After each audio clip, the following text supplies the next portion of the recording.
우리 아이가 갑자기 예민해지고 짜증을 내거나 공격적인 모습을 보일 때가 있죠. 보통 많은 분들은 성격이 변했나? 기분이 나쁜가? 라고 넘기실 때가 있는데요. 사실 이런 성격 변화 뒤에는 질병이 숨어 있는 경우가 있습니다. 오늘은 문제 행동 뒤에 숨겨진 우리 아이들의 질병을 낱낱이 파헤쳐 보겠습니다.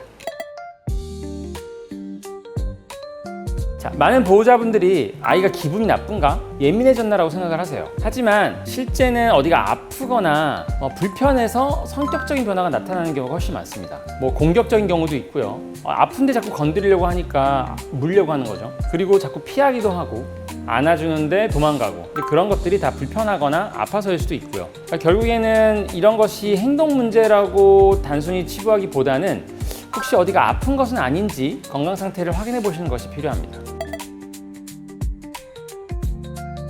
통증 질환은 공격성으로 나타나는 경우가 굉장히 많아요. 아이의 성격에 따라 조금 다르기는 하지만요. 너무 아파서 너무너무 싫으니까 그만하라라는 걸로 공격적인 표현을 하는 경우가 있습니다. 슬개골 탈구나 고관절 같은 문제, 퇴행성 관절염, 디스크 이런 것들이 있을 때 그런 아픈 부위를 건드리려고 하면 으르렁거리거나 물려고 하는 경우가 있죠. 그게 바로 아파서 공격적인 형태로 나타나는 경우라고 볼 수 있습니다. 근데 보호자는 이걸 모르는 거죠. 이 아이가 왜 그러는지. 또는 피하는 경우도 있어요. 이렇게 으르렁거려서 공격성을 띠는 것이 아니라 자꾸 보호자한테서 멀어지려거나 안아주려고 하면 싫어하거나, 이런 것도 회피 반응 중에 하나인데 아파서 피하려고 하는 것일 수도 있습니다.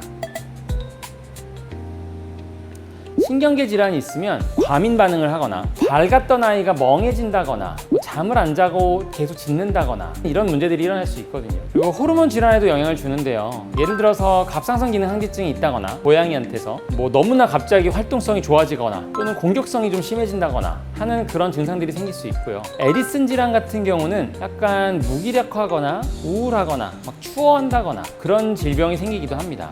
쿠신 같은 경우는 호흡이 빨라져서 헥헥거린다거나, 덥지도 않은데 헥헥거리기도 하고요. 밥을 많이 먹는다거나, 이런 소변을 많이 싸거나 하는 것도 하나의 증상으로 볼 수 있습니다.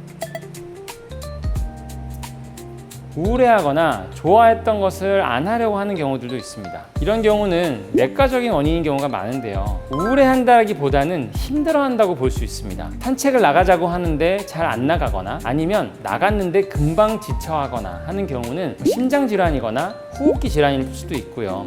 신장질환이나 당뇨가 있으면 체중이 줄거나 기운이 없어집니다. 그러니까 뭔가 하는 것이 힘들 수 있고요. 간이 안 좋아져도 비슷한 증상이 나타나는데요. 사람을 예로 들어 드릴게요. 우리가 술을 많이 먹고 다음날 아침이 됐을 때 온몸이 무겁고 힘들죠. 간이 안 좋으면 약간 그런 느낌을 받습니다. 그러니까 무기력해지고 식욕도 없고 그런 것들로 증상이 보여질 수 있겠죠. 그러니까 이런 증상들이 사실상 이 아이가 기분이 안 좋은가, 기운이 없나, 이렇게 보실 수는 있지만 사실상 다른 장기들이나 건강 상태의 이상으로 몸에서 보내는 신호일 수도 있습니다.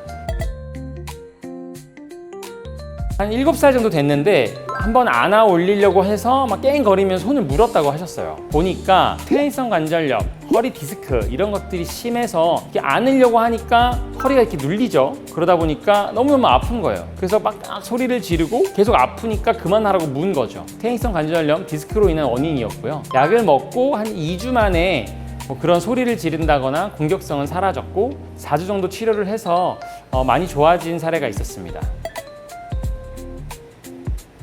다른 부위는 괜찮은데 그 부위를 만졌을 때만 싫어하거나 공격하려고 한다면 당연히 그 부위가 아프다고 의심을 해봐야 되겠죠. 반면에 이사를 가서 환경이 바뀌거나 새로운 아이를 입양하거나 가족 구성원이 바뀌어서 누군가가 같이 집에 살게 됐거나 하는 이런 환경적인 변화들로도 성격 변화가 나타나기도 하는데요. 숨거나 무서워하거나 대소변을 원래 잘 쌌는데 엉뚱한 데다 싸거나 하는 것도 행동학적인 원인일 가능성이 높습니다.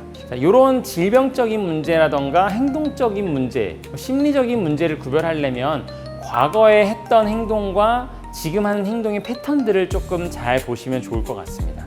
성격의 변화가 보이면 아파서 그런 건지 아니면 심리적인 건지를 구별을 해야 되는데요.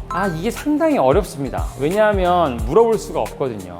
그래서 행동 문제나 심리적인 문제를 생각하시기 전에 다른 질병으로 인한 증상은 아닌지를 먼저 확인해 보시는 것이 필요합니다. 오늘은 우리 아이들의 성격의 변화가 알고 보니 질병일 수도 있었다 라는 사실을 알려드렸는데요. 단순한 성격이나 심리학적인 문제가 아니라 통증이나 신경계 질환, 호르몬 질환, 그리고 호흡기나 순환계 같은 의학적인 원인일 수도 있거든요. 그러다 보니까 우리 보호자분들께서는 이런 작은 변화를 놓치지 마시고 섬세하게 관리해 주시면 우리 아이들이 건강에 큰 문제가 생기지 않을 것 같습니다. 오늘 내용이 도움되셨다면 좋아요와 구독 그리고 알림 설정 부탁드립니다. 감사합니다.